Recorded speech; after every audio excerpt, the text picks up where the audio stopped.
Hello, welcome back to my channel. If you are new, welcome. And today I will be talking about the South Korean limited series that is on Netflix. So this is a South Korean horror series about five high school friends who receive death warnings from a mysterious wish granting app called Garigo, forcing them to uncover its connection to a classmate's death to escape their own fates. Before we get into this video, make sure that you like this video. Make sure you subscribe to my channel to get more content like this. I do movie reviews, show reviews, and book reviews sometimes. So if you are interested in that, make sure you give this video a thumbs up and subscribe for more.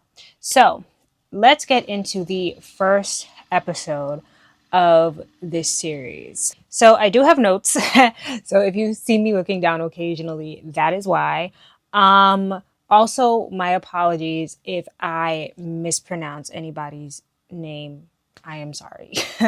Okay, so the first episode starts off with a young girl looking into a camera, and she's saying that she wishes that all of you would die right before she slits her own throat.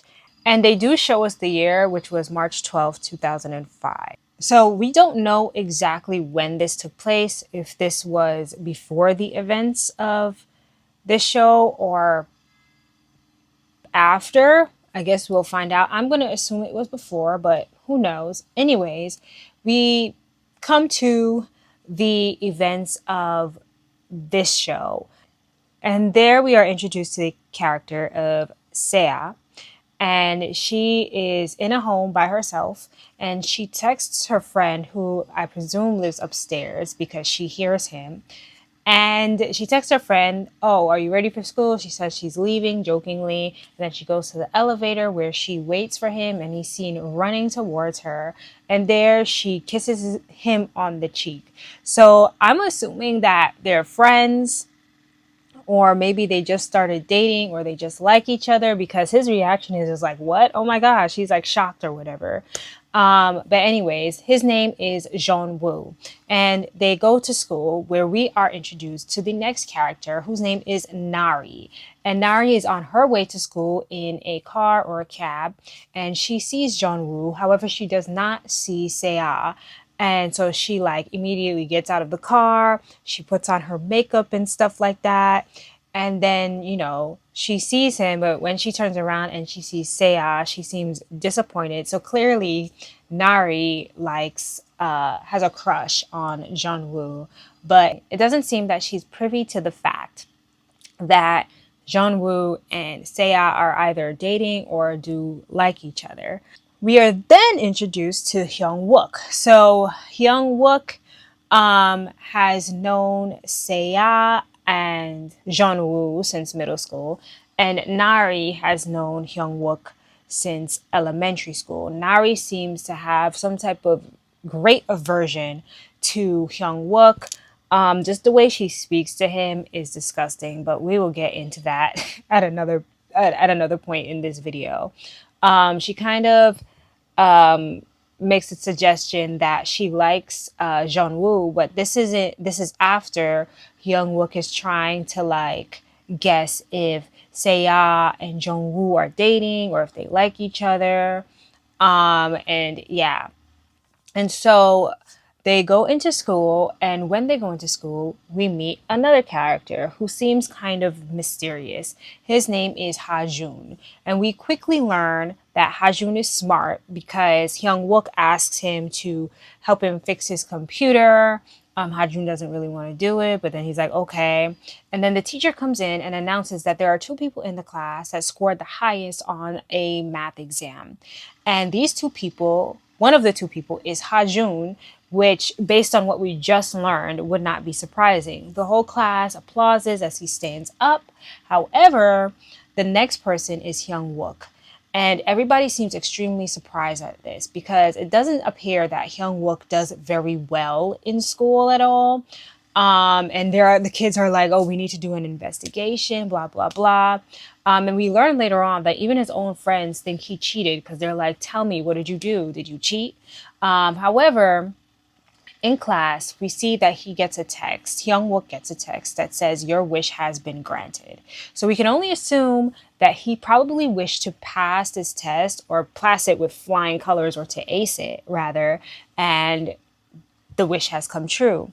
So later on, while he's outside hanging out with his friends, which is the group that I just mentioned, so that's himself, Hajun, Nari, Seiya, and Jeonwoo. And I have to say that this group kind of seems a little odd to me, because to me it seemed like Nari, oh, I'm Nari. It seemed like Nari didn't really like Seiya that much. She doesn't like Hyungwook.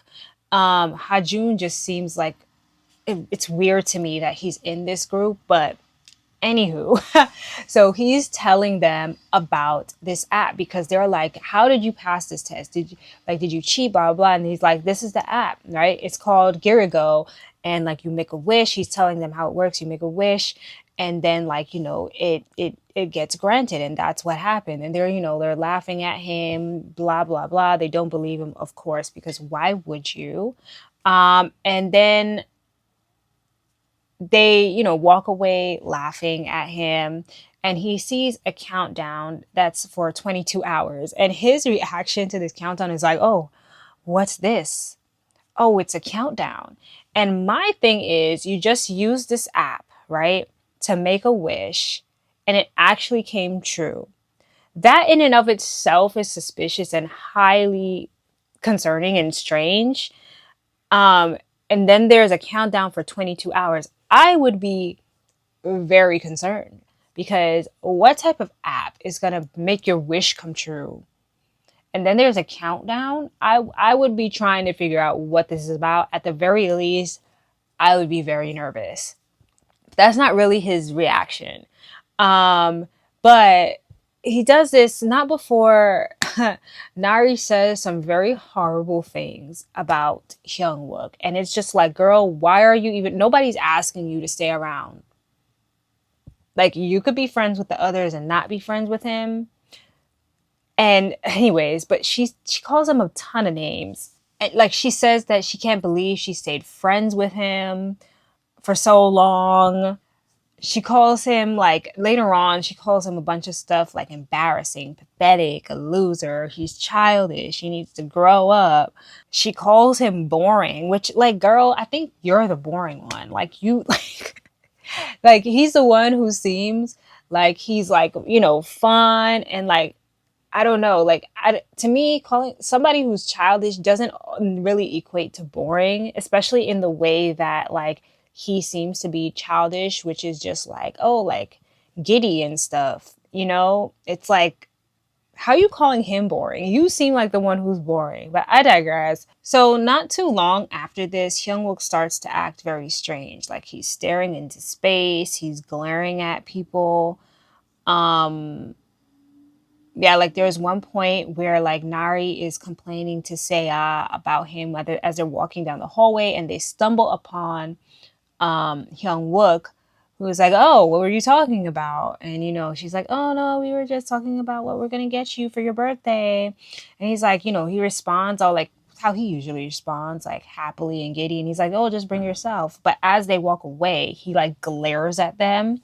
And clearly, this is not something that he normally would do, unless maybe he did overhear them. But at the same time, it seems like his normal reaction would have probably just to have been sad and not glare or seem like he's angry. So then we skip to a part of to the next scene, and obviously this seems out of place, but I'm sure it'll come together. So the next scene includes a woman, and she's like building this shrine or a temple or what have you. And after she's done putting it together, like a snake crawls out of the shrine, and she looks back at it. And her name is Hetzel, by the way. And she goes back into her home, and she tells a man whose name we don't learn yet.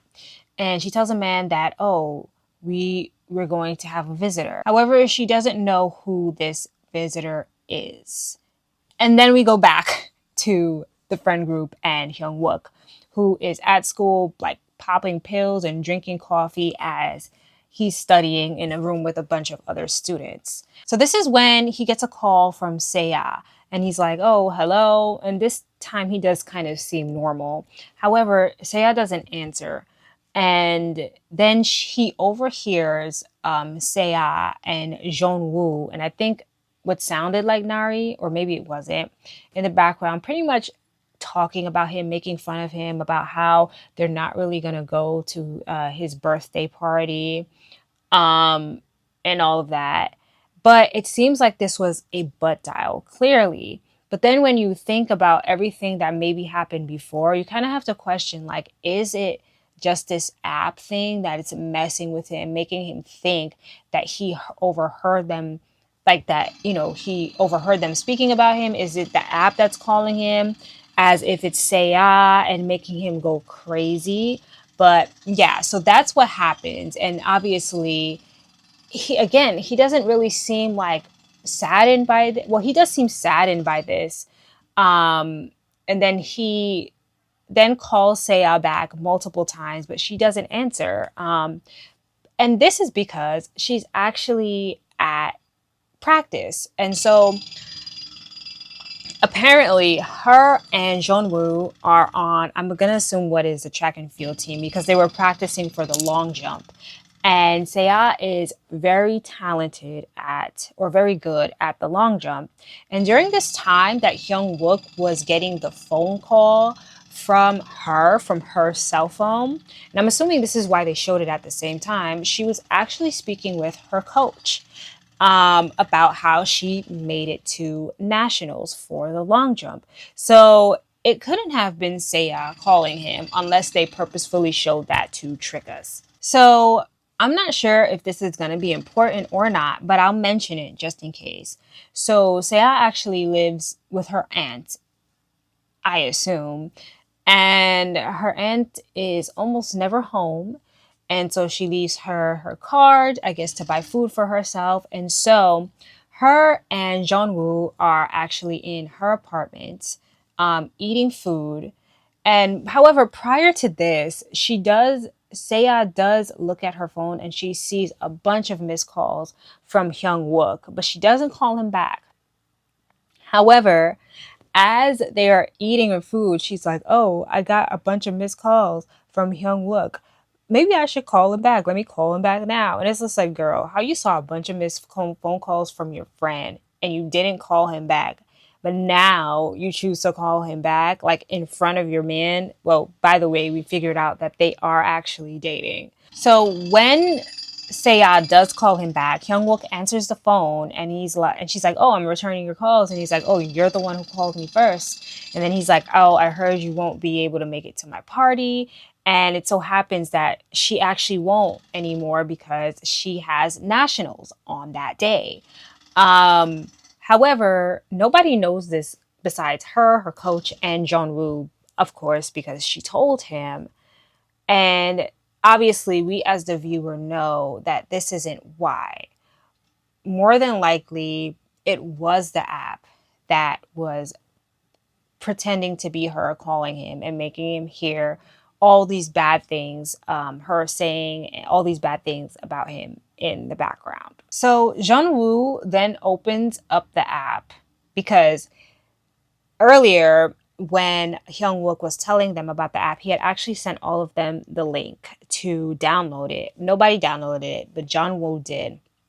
So he opens up this Girigo app and he makes a wish to the app that Seiya's nationals, practice for nationals will get canceled this weekend so that she will be able to attend the party with him, so that he won't be hanging out with Nari, who clearly has a crush on him.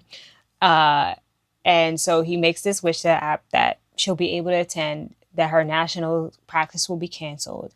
And then, they're laughing and giggling about it. And then they close the app. And he closes the app. So in class the next day, Nari is actually missing. The teacher is asking, have you seen her? Blah, blah, blah. Everybody's like, no, we haven't seen her. And so it kind of makes you think, maybe did something happen to her? Did Hyung Wook do something to her? However, The night before, Nari is seen. She's going into a club that she's clearly underage for. And she's able to get into this club because one of her friends, or two friends that she has, was able to pull some strings so that she can get in by, faking an ID. And so it's either something happened to her or maybe she's just got a hangover and just didn't come to school the next morning. So, anyways, that means she's not there for the events that are about to happen. Funny enough, she's the one that kind of has this huge disdain for for Hyung Wook. In the same class, Hyung Wook has his head down on the table as he holds his phone, and the phone is ticking down from 2.5 minutes. He suddenly starts to act crazy. He takes a box cutter out of his pencil case, which who carries a box cutter with you in your pencil case? But I digress. He takes a box cutter out and he starts swinging it around. And eventually he charges at Seiya and they bust through the classroom windows of, into the hallway. And then it's clear that he cannot control like his own body because, his hand, which has a box cutter in it, is going towards his neck and he's trying his best to like not bring it there, but he's not in control. And Seiya is like, you can do it. You don't have to do this. You can fight it. But eventually, of course, he's not able to fight it anymore as the clock winds down and Hyung Wook is no longer with us. And so the episode ends with Seiya screaming over him, everybody running into the hallway.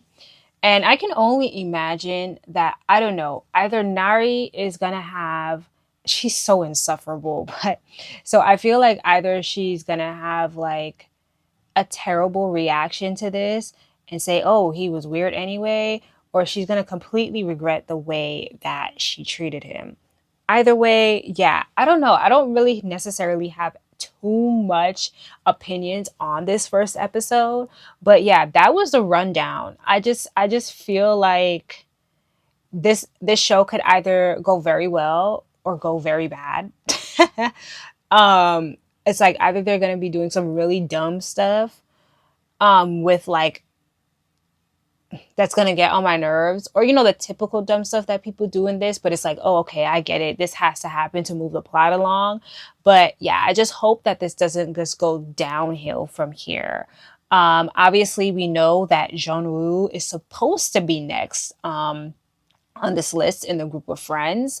So we will see if they actually, is it going to be a thing where it's like, oh, we figured out how to skip over him if we do this, or is he actually going to die? Are those the stakes that we're gonna have here? Is it gonna be high stakes? But yeah, I'm just interested to see what they do from here on out. But yeah, that is a rundown of the show. If you like this video, give it a thumbs up. Make sure you comment down below your thoughts so far. If you've watched the first episode, your thoughts on the show overall without any spoilers, if you have watched it, or what you think is going to happen based on this video.